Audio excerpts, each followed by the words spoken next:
everyone की खबर सकलोरे আজি অকনমান উঠা দেৰি হল অকনমানি পুৰি আৰু মই কামখিনি শেষ কৰো মানে ভন্টিয়ে ইয়া ব্ৰেকফাষ্ট বনালে বৰষুণো দি আছে ৰাতিপুৱাৰ পৰা লুচি আলু ভাজি লগতে চাহ আৰু ইয়া বানানা কেক মই যোৱাকালি বনাইছিলো বল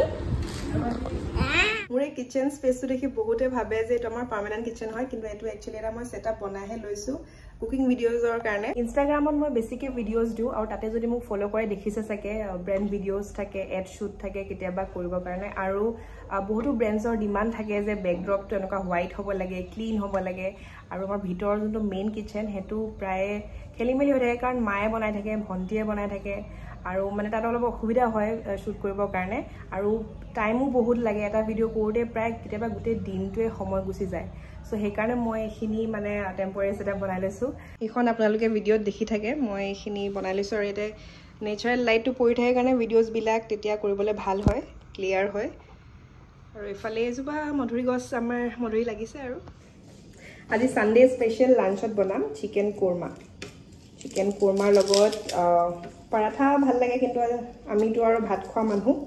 সেই কাৰণে পোলাও বনাম চাগে নহলে জিৰা ৰাইস চাই লও কোনটো সোনকালে কৰিব পাৰো আৰু বহুতে মোৰ ভিডিও বিলাকত কমেন্টত সুধে মোৰ ঘৰ ক'ত মোৰ ঘৰ দুলিয়াজানৰ পৰা কোনোবাই চাই আছে যদি কমেন্ট কৰিবচোন চিকেন কোৰমাৰ বাবে প্ৰথমে তেলত দিলু তেজপাত গোটা জিৰা লং ইলাচি দালচেনি আৰু ষ্টাৰ এনিছ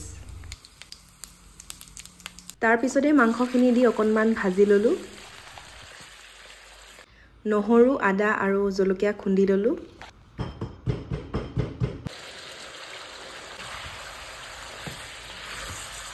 হালধি জলকীয়াৰ গুৰি জিৰা গুৰি ধনিয়া গুৰি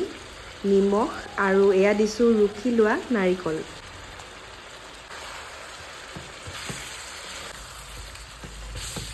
কাজু বাদাম আৰু আলমণ্ডছ অকনমান পানী দি এটা পেষ্ট বনাই ললো আলমণ্ডখিনি গৰম পানী দি আধা ঘণ্টা মান তিয়াই ৰাখিছিলো ফ্লেমটো অলপ মিডিয়ামত ৰাখি এদৰে ভাজি থাকিব ইয়াতে পানী দিয়াৰ কোনো দৰকাৰ নাই ইয়া দিছো দৈ প্লেন দৈ দিয়াৰ পাছত অকনমান সময় ভাজি থাকিব লাগিব তেল ওলাই যোৱালৈকে আৰু নমুৱাৰ আগে আগে এয়া ফ্ৰাই কৰি লোৱা পিয়াজ বিৰিস্তা বুলি কয় ধনিয়া পাত আৰু আলমণ্ড দি গাৰ্নিশ কৰি দিলো এয়া আমাৰ চিকেন কোৰমা ৰেডি আৰু লগতে কেইটামান দাইলৰ পকৰি বনাম ভাবিছো ভেদাইলতা পাত আৰু নৰসিংহ পাত দি কিন্তু আমাৰ ভেদাইলতাৰ গছজোপা একেবাৰে অৱস্থা নাই আগৰ এটা ভিডিওত দেখাইছিলো একদম ধুনীয়া জপজপীয়া হৈ আছিল এতিয়া কিন্তু বেছিকৈ বৰষুণ দি থকাৰ বাবে এয়া দেখিছানে পুৰা খাৰে খোৱা নিচিনা হ'ল ফুটা ফুটা হৈ আছে পাতবোৰ ওপৰত একদম অৱস্থাই নাই আৰু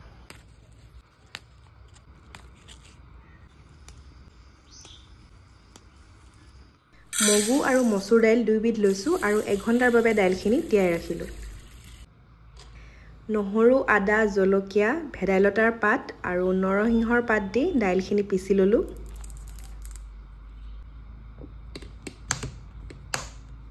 পিয়াজ আৰু সোৱাদ অনুসৰি নিমখ মিহলাই এতিয়া ফ্ৰাই কৰিলে হ'ল আৰু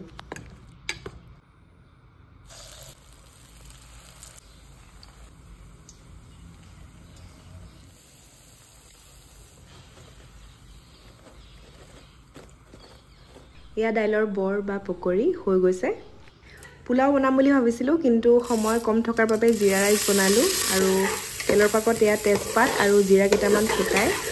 তিয়াই থোৱা চাউলখিনি ভাজি ললো আৰু এয়া পানী দি এটা হুইসেল দিলো আৰু নমুৱাৰ পাছত ঘি অকনমান দি দিলো এয়া বনাই মেলি খাও মানে 4টা বাজি গ'ল 5টা বাজিবলৈ হ'ল 5টা বজাত আমি লাঞ্চ কৰিছো কেনেকুৱা আছে চিকেনটো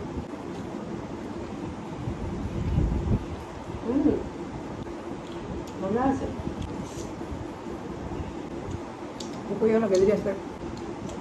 হ'ব বাই বাই